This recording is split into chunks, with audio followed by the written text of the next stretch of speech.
Welcome to This Explainer. Today, we're talking about a complete revolution in how we treat aging adults. For decades, medicine has relied on an approach that, honestly, doesn't always make a lot of sense for our older population. We're finally shifting from this rigid, one-size-fits-all model to an era of hyper-individualized care. And let me tell you, this intersection of precision medicine and geriatrics is an absolutely massive leap forward. There's a really profound question at the heart of all this. What about the patients who just don't get better?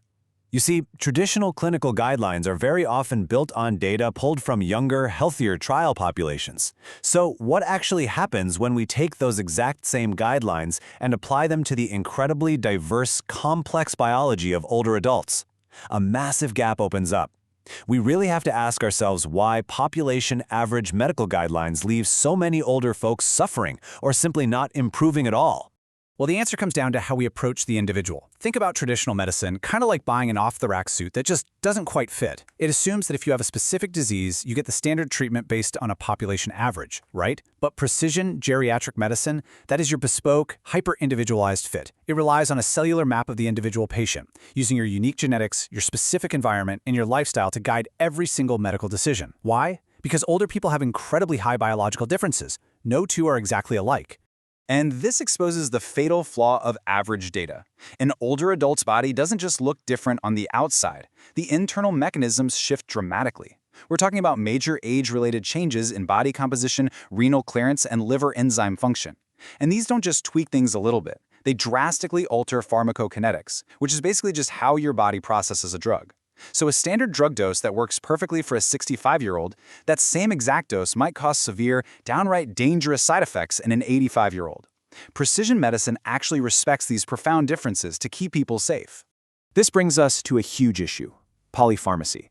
As we age, managing multiple overlapping illnesses inevitably leads to taking a whole bunch of different medications all at once. It's incredibly common, but frankly, it's also really risky because of all the complex interactions between these drugs. This is exactly the problem our new technological toolkit aims to solve. The goal is to algorithmically de-escalate these prescriptions, basically figuring out exactly how to safely remove the medicines you literally just don't need anymore. Section 1. The Percision Toolkit, Decoding the Individual. First up in this toolkit is clinical pharmacogenomics, or PGX for short. By looking at your unique genetic profile, specifically how your enzymes process chemicals, doctors can actually predict adverse drug reactions before prescription pad is even touched. Historically, geriatricians had to rely on a lot of guesswork, the old start low and go slow method. But now, with PGX, we can map your metabolic pathways to figure out the exact optimal dose, or just pick a safer alternative entirely. It literally stops dangerous prescribing cascades in their tracks. But pharmacogenomics is really just piece number one. Today, we're combining genomic profiling with biomarker blood tests to spot disease risks, like Alzheimer's, years in advance. Add in wearable sensors that track your daily vitals in the real world, and then use artificial intelligence to crunch all this massive data. It's like a sci-fi toolkit that's already here, letting us predict complex drug interactions long before you ever swallow a pill. Section 2. Beneath the Surface. The biology of aging. To really understand this paradigm shift, we need to forget about the number of candles on a birthday cake. Chronological age is actually a highly unreliable clinical metric. Think about it. Two 80-year-olds can have completely different health profiles. One is out there running half marathons while the other is unfortunately bedbound. That's why precision geriatrics focuses entirely on biological age.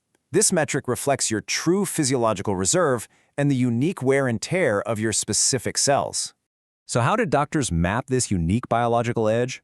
They're using some incredibly advanced multi-omic toolkits, specifically epigenetic clocks and inflammaging profiles. Epigenetic clocks measure DNA methylation patterns to literally gauge your systemic biological wear and tear. Meanwhile, inflammaging profiles track your specific patterns of chronic, low-grade inflammation. By putting these two together, doctors can see exactly how your DNA is wearing down compared to how much chronic inflammation is building up inside your tissues. And what's driving a lot of that systemic inflammation? It's something called cellular senescence. Think of senescent cells as damaged cells that simply stop dividing but stubbornly refuse to die. They just stick around and secrete toxic signals. It's a phenomenon known as the senescence-associated secretory phenotype, or SASP. These zombie cells are the microscopic culprits behind the physical decline we associate with aging, and that makes them prime targets for emerging therapies designed to clear them out without hurting your healthy tissue.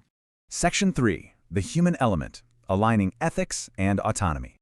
Now, to make sure all this incredible high-tech science doesn't lose its human touch, geriatricians rely on the 5 M's framework. We protect the mind from dementia and depression. We focus on mobility and fall prevention. We aggressively manage medications, and we handle the multi-complexity of overlapping illnesses. But the cornerstone of the whole shebang is the 5th M. Matters most. This means focusing entirely on what you value most in your own life and health. It is a perfect alignment of ethics and autonomy. Ultimately, we shouldn't use all this precision data just to arbitrarily extend lifespan. We have to use it to actively protect cognitive capacity and independence. The goal is to ensure that the years we add to a life are actually worth living, based entirely on the priorities that matter most to the patient. Section 4. The pathological shift, treating the root cause.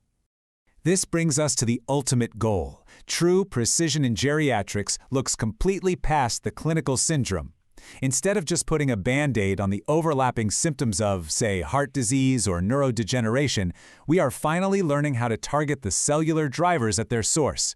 We're identifying the underlying vulnerabilities, whether that means clearing out cellular senescence, reversing mitochondrial dysfunction, or addressing a patient's unique metabolic shifts. So I'll leave you with this thought to ponder as we wrap up this explainer. As machine learning and multi-omic data unlock the molecular map of the human body, what path will we choose? Will we settle for just managing a cluster of symptoms like we always have? Or will we harness precision geriatrics to finally treat the root causes of our decline? The era of one-size-fits-all is officially over. The future is hyper-individualized, and it literally has the power to change how every single one of us ages.